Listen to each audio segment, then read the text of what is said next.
Selamat datang di channel Pemuja Malam. Jangan lupa like, share, and subscribe ya. Terima kasih. Chapter 12. Kembali ke kampus. Bih, kata Yaya memeluk Ferrado dari belakang mengecup kedua pipi Ferrado bergantian. Hai sayang, sudah selesai. Ferrado memegang kedua tangan Yaya yang tengah memeluknya. Ferrado sedang duduk di kursi sambil meminum kopi. Udah, kata Yaya, tanpa permisi duduk di pangkuan Ferrado dan kembali mengecup pipi Ferrado. Membuat Ferrado heran sekaligus senang. Kenapa Yaya mengecupi terus, kata Ferrado memegang wajah Yaya. Kan biar bisa senang, kata Yaya santai. Terus kalau udah senang, kata Ferrado bertanya. Bi jadi baik. Terus kalau udah baik, kata Ferrado terus bertanya. Bisa minta uang jajan lebih, kata Yaya senyum-senyum. Ferrado mengacak rambut Yaya. Jadi Yaya bikin Bi senang coba biar dapat uang jajan lebih gitu, kata Ferrado memelas. Enggak dong Bi, kan biar Bi semangat kerja ya, kata Yaya tersenyum sambil berkelayut wajah di leher Ferrado. Emang uang yang Bi kasih kurang, kata Ferrado bertanya. Yaya menggeleng. Yaya pengen uang cash Bi, bukan kartu. Yaya kan suka jajan di mana aja, kalau kartu kan bisanya cuma di tempat tertentu, kata Yaya beratap Ferrado. Ferrado tersenyum lebar. Dia lupa kalau istrinya bukanlah seperti wanita-wanita yang sering jalan dengannya dulu, yang suka belanja di mall dan tempat perbelanjaan elit lainnya. Istrinya adalah wanita sederhana dan tak memilih-milih. Dia akan membeli asal dia suka. Ferrado mengeluarkan dompetnya dan memberi Yaya 20 lembar uang 100-an. Banyak amat, Pi, kata Yaya senang. Oh, kebanyakan, kata Ferrado santai dan hendak mengambil kembali uang dari tangan Yaya. Enggak kok, Pi, nggak kebanyakan kok, kata Yaya tersenyum lucu dan memasukkan uang itu ke dalam saku depan kemejanya. Yaya tersenyum begitu manis setelah memasukkan uang ke dalam sakunya. Ferrando geleng-geleng kepala, kelakuan istrinya benar-benar tidak bisa ditebak.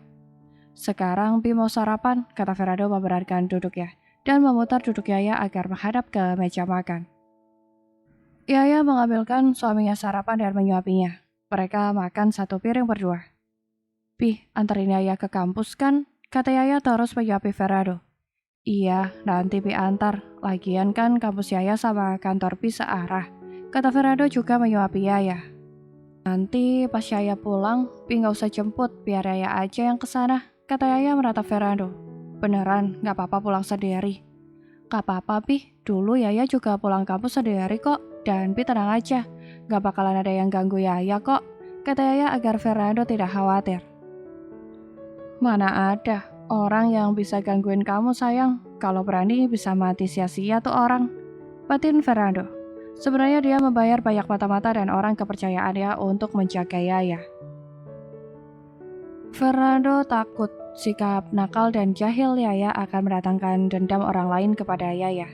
Sehingga mereka bisa saja berniat mencelakai Yaya nanti. Dan kata orang kepercayaan Ferrado, ternyata Papa juga melakukan hal yang sama. Papa juga menjaga Yaya dengan begitu ketat tanpa sepengetahuan Yaya. Karena walau bagaimanapun sikap nakal Yaya kadang-kadang memang melampaui batas. Dia melakukan sesuatu yang mungkin sulit untuk dipercaya. Dia melakukan apapun yang ada di pikirannya saat dia tidak menyukai atau kesal kepada orang lain. Seperti yang dia lakukan pada Vanya kemarin. Selesai sarapan, Yaya dan Ferrado berangkat. Sesampai di gerbang kampus. Bi, Yaya masuk dulu ya, kata Yaya bersalam dengan suaminya dan langsung keluar dari mobil. Baru Ferrado hendak menjalankan mobilnya kembali, tapi Yaya sudah masuk lagi. Kenapa? Yaya nggak jadi kuliah? Kata Ferrado menatap Yaya. Jadi, kata Yaya juga menatap Ferrado. Terus kenapa masuk lagi? Kata Ferrando heran. Ih, bimah gitu, masa gak cium Yaya dulu sih? Kata Yaya memelas. Ferrando tersenyum begitu lebar, dia lupa mencium istrinya. Ferrando mengecup kening Yaya dan bibir Yaya dengan begitu lembut. Udah, kata Ferrando menatap istrinya. Belum, kata Yaya mengecup kedua pipi Ferrando dan terakhir dia mengecup bibir Ferrando setelahnya dia keluar. Dabi, kata Yaya sambil berlari masuk ke dalam kampus. Dah sayang, kata Ferado menjalankan mobilnya. Kabar tentang kembalinya Yaya, si gadis nakal sudah menyebar luas ke seluruh kampus dan membuat kampus gempar dibuatnya. Begitu banyak yang menantikan kehadiran Yaya kembali dan tak sedikit pula yang takut Yaya kembali ke kampus. Sebenarnya Yaya bisa dibilang adalah primadona kampus. Selain cantik dan ramah, Yaya adalah gadis yang begitu asik. Sehingga banyak sekali yang suka bertemu dengan Yaya. Hanya saja sikap nakal dan jahil Yayalah yang membuat orang-orang takut dan ngeri jika bertemu dengannya. Namun Yaya suka menjahili orang-orang tertentu saja. Bukan semua orang seperti orang sombong dan sok-sok berkuasa. Maka dari itulah Yaya memiliki begitu banyak orang yang mendukung kenakalannya. Karena menurut sebagian mahasiswa, kenakalan Yaya bisa ditoleransi karena memang orang-orang sombong dan sok-sok berkuasa pantas diberi peringatan agar mereka jerah. Tidak banyak yang tahu kalau Yaya sudah menikah. Liburnya Yaya selama 1 bulan, banyak yang mengira bahwa Yaya ikut papanya ke luar negeri untuk perjalanan bisnis. Karena memang papa Yaya adalah seorang pebisnis terkenal. Yaya berjalan masuk ke dalam kampus untuk menuju ruang belajarnya. Di sepanjang perjalanan, banyak teman-teman dan kakak senior yang menyapa Yaya. Yaya hanya tersenyum ramah kepada mereka. Namun tak sedikit pula yang menatap Yaya dengan tatapan tak suka. Entah mereka marah karena dijahili Yaya, atau mereka iri karena Yaya disukai begitu banyak laki-laki. Termasuk kakak senior. Belum lagi gadis nakal itu mendapat begitu banyak dukungan dari mahasiswa di kampus. Namun Yaya bodoh amat, dia hanya cuek. Yaya, kata Nisa memeluk Yaya. Dia begitu merindukan Yaya. Nisa adalah sahabat karib Yaya. Walaupun Nisa dan Yaya sahabat dekat, namun sifat Nisa dan Yaya bertolak belakang. Jika Yaya adalah gadis nakal dan jahil, sedangkan Nisa adalah gadis kalem dan lebih dewasa dari Yaya. Namun justru sifat mereka yang bertolak belakanglah yang membuat mereka menjadi sahabat dekat. Mereka saling melengkapi. Jika Yaya butuh orang untuk menasehatinya, maka Nisa butuh orang untuk menghiburnya. Apa sih, Sah? Bisa-bisa Yaya mati karena pelukan kamu, tahu nggak? Kata Yaya memelas. Bagaimana tidak, Nisa memeluknya dengan begitu erat sampai dia sesak jadinya. Apakah kau tidak merindukanku? Kata Nisa sedih. Bukan begitu sayang, kau membuatku sesak, bisa mati muda aku kalau kau memelukku seperti tadi. Kata Yaya membalas pelukan Nisa hangat. Setelahnya mereka berjalan bareng menuju kelas, karena mereka sekelas. Maaf ya, aku gak sempat hadir di pesta pernikahan kamu. Kata Nisa minta maaf karena saat Yaya menikah, dia sedang berada di luar negeri ikut papanya. Gak apa-apa, kata Yaya. Gimana rasanya malam pertama? Kata Nisa kepo. Rasa stroberi, kata Yaya santai. Aku tuh serius nanyanya. Kata Nisa serius. Iya serius, rasanya manis-manis asam. Kata Yaya tersenyum jahil dan berjalan mundur-mundur ke belakang. Yaya, ucapan Nisa menggantung. Yaya tak sengaja menabrak seseorang. Hei, apakah kau tidak punya mata? Kata wanita yang baru ditemui Yaya itu. Dia tidak pernah melihat wanita itu di kampus. Nih, mata Yaya, kata Yaya membulatkan matanya, membuat wanita itu tambah kesal dan geram dibuatnya. Kalau punya mata, jalan tuh matanya dipakai, kata wanita itu sewot. Jalan tuh pakai kaki, bukan pakai mata, bodoh, kata Yaya santai. Berani sekali kau mengataiku bodoh. Apakah kau tidak tahu siapa aku? Kata wanita itu sombong. Semua orang yang melihat pertengkaran itu begitu penasaran. Apa yang akan dilakukan oleh Yaya? Sudah lama sekali Yaya tidak menghibur mereka. Tak tahu dan tak ingin tahu, kata Yaya bodoh amat dan menggandeng tangan Nisa untuk kembali meneruskan perjalanan mereka menuju kelas. Baru 2 langkah Yaya berjalan, wanita itu menarik lengan Yaya. Lepas nggak? Kata Yaya masih santai. Bukannya melepaskan Yaya, malah wanita itu mencekal lengan Yaya, membuat Yaya merah. Yaya mencitak kepala wanita itu sampai wanita itu terguyung dibuatnya, membuat semua orang yang melihat tertawa. Sakit tahu nggak? Kata Yaya sinis sambil mengelus lengannya yang dicekal wanita tadi. Nanti bakalan gue laporin dekan loh, kata wanita itu mengancam. Lapor aja wek, kata Yaya mencibir dan menggandeng tangan Nisa menuju ruang kelas. Ternyata wanita tadi benar-benar melapor ke dekan. Pulang kuliah, Yaya langsung ke ruang dekan ditemani Nisa. Keseringan masuk ruang dekan membuat Yaya tak lagi gentar masuk ruangan itu, malah dia begitu santai. Halo Pak dosen, kata Yaya tersenyum manis, sudah lama sekali dia tidak bertemu dengan Pak Kumis pemarah itu. Kenapa kau selalu saja membuat masalah anak nakal? Kata Pak dosen menatap Yaya. Gak buat masalah kok Pak, cuma membela diri, kata Yaya santai. Apa kau bilang? Membela diri? Kau sudah berani menyakiti anak kesayanganku? Yaya menatap orang di sebelahnya. Ternyata wanita tadi datang dengan orang tuanya sekarang. Terus mentang-mentang dia anak kesayangan Om, dia bisa gitu, seenaknya mencekal lengan orang sembarangan. Kalian pikir kalian siapa? Kata Yaya menatap mereka sinis. Kau tanya kami siapa? Apakah kau tidak pernah melihat kami di majalah dan media elektronik, ha? Kata wanita itu sombong. Yaya menatap mereka dari atas sampai bawah. Pernah? Kalau pernah, berarti kau tahu kami ini siapa, kata ayah wanita itu sombong.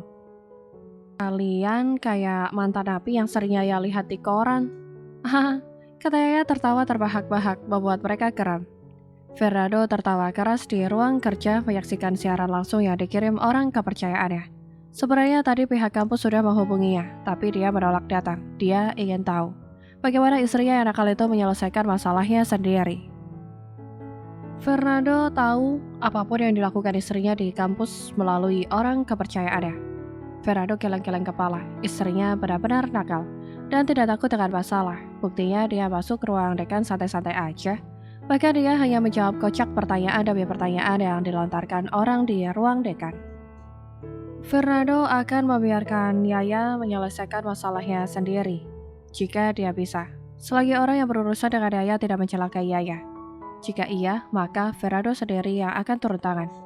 Jaga mulutmu itu, jika tidak, saya tak akan segan-segan mengeluarkan kau dari kampus ini, kata ayah wanita itu begitu angkuh. Benarkah? Kata Yaya kurang yakin. Ayahku adalah salah satu penanam saham di kampus ini, jadi dia juga berhak mengeluarkan kau dari kampus ini, kata wanita itu menakut-takuti Yaya. Terus harus gue bilang wow gitu, kata Yaya tambah santai.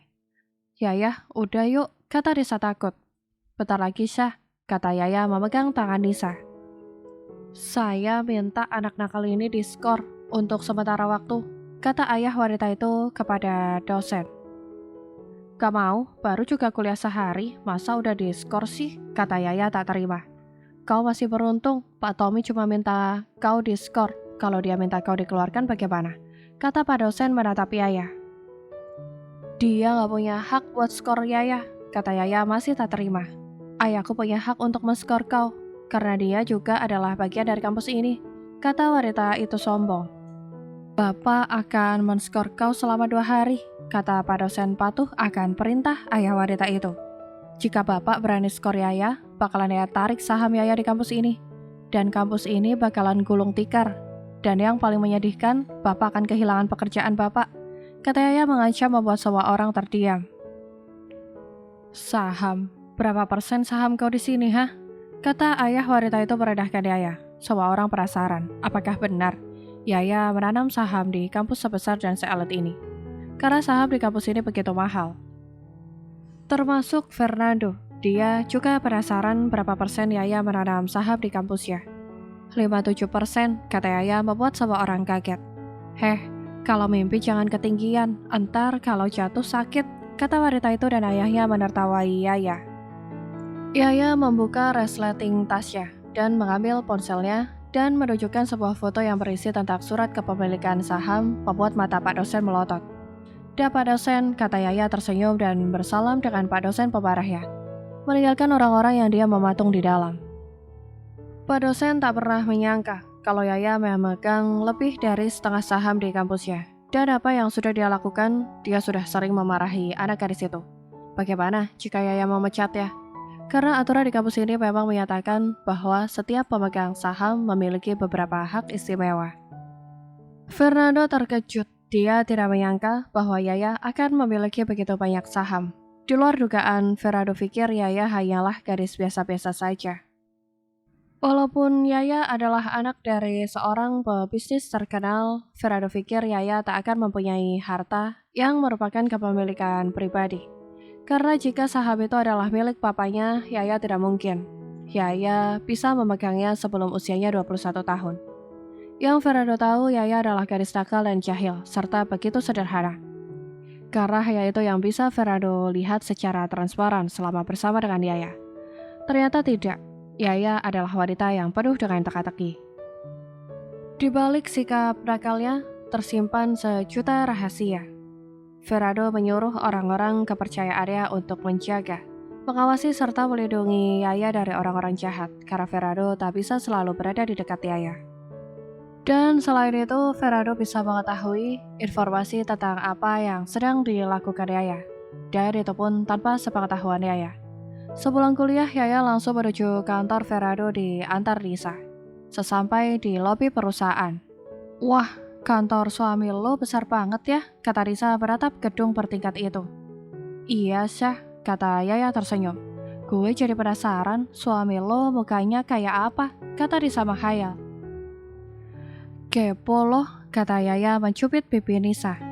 Ah, sakit ya, kata Risa geram. Dah sayang, Yaya keluar ya, makasih banyak, kata Yaya mengecup pipi Nisa yang sedang geram. Yaya, kata Risa begitu geram melihat Yaya menciumnya. Setelahnya Yaya keluar dan masuk ke dalam kantor suaminya, meninggalkan Nisa yang geram dan melap pipinya dengan tisu, karena Yaya menciumnya. Dasar gadis nakal ngeselin, kata Risa kesal dan berlalu pergi. Sebenarnya tadi Yaya menawari Nisa mampir di perusahaan suaminya, tapi karena Risa ada sedikit urusan, maka tidak jadi. Yaya berjalan dengan begitu santai dan senang. Yaya menuju meja resepsionis untuk bertanya apakah suaminya ada di ruangannya atau tidak. Resepsionis itu berduduk dan memberikan salam penghormatan untuk Yaya. Apakah suami Yaya ada di ruangannya? Kata Yaya bertanya ramah. Ada Nyonya, kata resepsionis itu sopan. Yaya sebenarnya tidak suka dipanggil Nyonya. Dia sudah bilang berkali-kali kepada karyawan kantor suaminya, tapi tetap saja mereka memanggilnya Nyonya. Makasih, kata Yaya tersenyum dan berlalu pergi. Sesampai di depan pintu ruangan Ferrado, Yaya mengetuk pintu. Masuk, kata Ferrado yang masih fokus dengan laptopnya. Yaya masuk dan tersenyum lebar, melihat suaminya yang sepertinya sangat fokus bekerja. Mau apa? Kata Ferrado masih fokus dengan laptopnya, tanpa menatap siapa yang masuk. Mau dicium, Presdir? Kata Yaya begitu lembut. Membuat Ferrado mendongak seketika dan saat dia melihat Yaya, Ferrado tersenyum begitu lebar. Bersambung.